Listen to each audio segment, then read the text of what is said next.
नमस्कार जी साथियों, मैं आपका साथी मुन्ना साहनी। मैं ओडिशा के संबलपुर ज़िले से हूँ और मैं अभी आपके साथ अपना अनुभव साझा करना चाहता हूँ कि केंद्रीय हिंदी संस्थान आगरा की परीक्षा की तैयारी कैसे करनी है और उसके लिए कौन कौन सा किताबें हमें पढ़नी पड़ेगी। तो मैं जो बुक फॉलो किया था उसी से सारे प्रश्न आए थे और मैं अच्छे से अटेंड कर पाया और मेरा सिलेक्शन भी हो गया। तो मैं चाहता हूँ कि दोस्तों आप सभी भी वैसे ही कीजिएगा। तो प्रश्न जो आते हैं कुल मिलाकर 100 मार्क के प्रश्न आते हैं। 75 मार्क का यानी 75 मार्क्स का MCQ आता है और 25 मार्क्स का राइटिंग स्किल आता है। तो 75 मार्क्स जो है उसे 3 भागों में बांट दिया गया है। पहला सामान्य ज्ञान आता है जो कि 25 मार्क का होता है। तो सामान्य ज्ञान के लिए यानी जनरल नॉलेज के लिए मैं मनोहर पांडे जी का बुक फॉलो किया था दोस्तों। एरिहंत का है, आप इसे खरीद सकते हैं, जो कि ज़्यादा नहीं मात्र 30 रुपये की है। और इस 30 रुपये से ये जो सामान्य ज्ञान के 25 प्रश्न आते हैं सारे के सारे प्रश्न इसी से ही आए थे। तो ज़्यादा नहीं, ये बस 128 पेज का है और आप इसे बहुत बार पढ़ सकते हैं। जितने प्रश्न आते हैं सब इसी से ही आते हैं। आप भी इसी बुक को फॉलो कीजिएगा। मैं यही बुक पढ़ा था दोस्तों। और उसके बाद दूसरा भाग आता है टीचिंग एप्टीट्यूड्स, वो भी हिंदी में ही होता है प्रश्न, और यानी कि शिक्षण अभिरुचि। तो शिक्षण अभिरुचि के लिए मैंने R गुप्ता जी का बुक पढ़ा था, जो कि इस बुक का नाम है शिक्षण अभिरुचि एवं शिक्षण अभिवृत्ति। मात्र 75 रुपये की है और इसमें जस्ट कितना प्रश्न है इसमें, बस और बस 850 के लगभग 850 प्रश्न हैं। आप इसे बहुत बार पढ़ सकते हैं और समझ सकते हैं। ये बुक पढ़ने के बाद आप अच्छे से समझ जाएंगे कि किस लेवल का प्रश्न आता है। तो मैं चाहता हूँ दोस्तों कि आप ये बुक फॉलो कीजिएगा और आसान सरल शब्दों में लिखा गया है, आप इसे समझ सकते हैं। तीसरा है भाषा और साहित्य, जो है उसमें से भी 25 प्रश्न आते हैं। तो आपने तो हिंदी साहित्य का इतिहास पढ़ा ही होगा दोस्तों, उससे संबंधित सारे प्रश्न आते हैं और व्याकरण भी उसी में आता है। तो उसमें देखिए उन प्रसिद्ध रचनाकार एवं उनकी रचनाओं का नाम आता है और व्याकरण से संबंधित कुछ ऐसे प्रश्न आते हैं जहाँ पर हमारी पूर्व ज्ञान भी काम आता है। तो वहाँ पर दोस्तों ज़्यादा कठिन प्रश्न तो नहीं आते हैं, जैसे कि हिंदी साहित्य का इतिहास प्रसिद्ध रचनाकार महादेवी वर्मा, सूर्यकांत त्रिपाठी निराला जी, जयशंकर प्रसाद जी, रामधारी सिंह दिनकर जी, यही सब के रचना और मतलब इन्हीं का ही रचनाकार, यही सब इन्हीं का रचना का नाम आता है।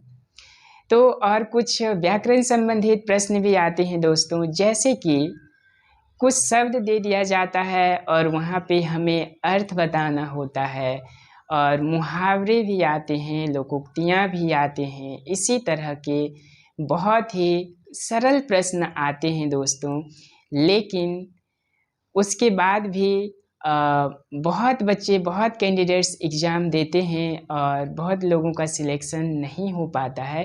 इसमें बहुत मेहनत करने की हमें ज़रूरत पड़ती है दोस्तों, और पहले से हमें मेहनत करना पड़ता है। और क्योंकि इसमें कुल 44 सीटें ही हैं और ये अलग अलग राज्यों से भी बच्चे परीक्षा देने आते हैं।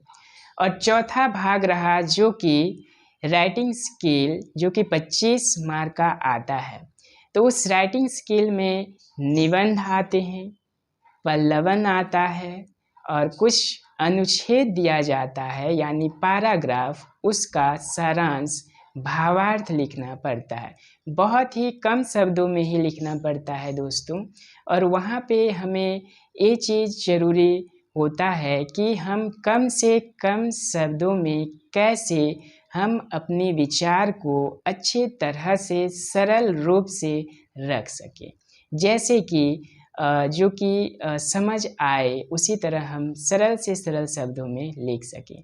और पल्लवन में आता है लिखने की मुहावरे और लोकोक्तियाँ जो उनके ही पंक्ति ज़्यादा आते हैं। पल्लवन के जो इस तरह मतलब हम जो परीक्षा दिए थे उसमें एक पल्लवन करने के लिए आया था कि अधजल गगरी छलकत जाए, इसका पल्लवन करना था। यानी दो ऑप्शन आते हैं। तो और एक आया था कि बंदर क्या जाने अदरक का स्वाद, इस तरह के ही प्रश्न आए थे दोस्तों। तो मैंने इसे अधजल गगरी छलकत जाए ये मैं किया था, क्योंकि मैं पढ़ के भी आया था और अच्छे तरह से लिख पाया। तो दोस्तों प्रश्न बहुत ही सरल आते हैं और अच्छे आते हैं, और अच्छे से कीजिएगा। आने वालों के लिए जो जो तैयारी कर रहे हैं उसको मेरी तरफ से शुभकामनाएं। मैं चाहता हूं कि आप सभी भी अच्छे से तैयारी करें, और केंद्रीय हिंदी संस्थान आगरा में आप सभी का स्वागत है अगले साल के लिए। तो आप अच्छे से तैयारी कीजिएगा। और एक विशेष बात का ध्यान रखिएगा दोस्तों कि परीक्षार्थी बहुत आते हैं, वहाँ पे तैयारी करने के बाद भी घबरा जाते हैं, पता नहीं अपना जो हिम्मत क्यों हार जाते हैं। मेरे साथ भी कुछ ऐसा ही कुछ पल के लिए हुआ, लेकिन मैं हिम्मत नहीं हारा। तो आप भी हिम्मत नहीं हारिएगा, परीक्षार्थी बहुत आते हैं, और अपना हिम्मत बनाए रखिएगा दोस्तों, क्योंकि आपने मेहनत करने किए हैं, और मेहनत करने के बाद जब हिम्मत हार जाएंगे तो फिर उस मेहनत का फिर कोई मूल्य नहीं रह जाएगा।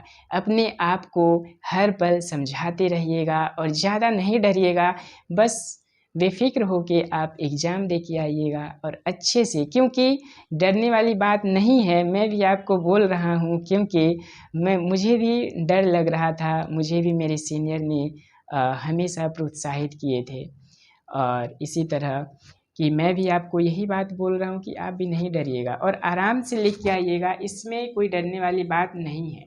इसमें 3 घंटे का समय होता है, आप अच्छे से लिख पाएंगे और अच्छे से आप अपना भाव प्रकट कर पाएंगे। तो मैं चाहता हूँ कि आप सभी को मैं जिन बातों को बताया हूँ आप उसी को फॉलो कीजिएगा, अच्छे से मेहनत करिएगा। आप सभी का स्वागत है, आइएगा केंद्रीय हिंदी संस्थान में। और आप सभी को बहुत बहुत धन्यवाद दोस्तों। अगर आप मेरे चैनल पर नए हैं तो सब्सक्राइब करना नहीं भूलिएगा। मैं इसी तरह से परीक्षा संबंधित कई वीडियो आपके लिए लाता रहूँगा और जानकारी भी आपको मिलती रहेगी। बहुत बहुत धन्यवाद दोस्तों, धन्यवाद।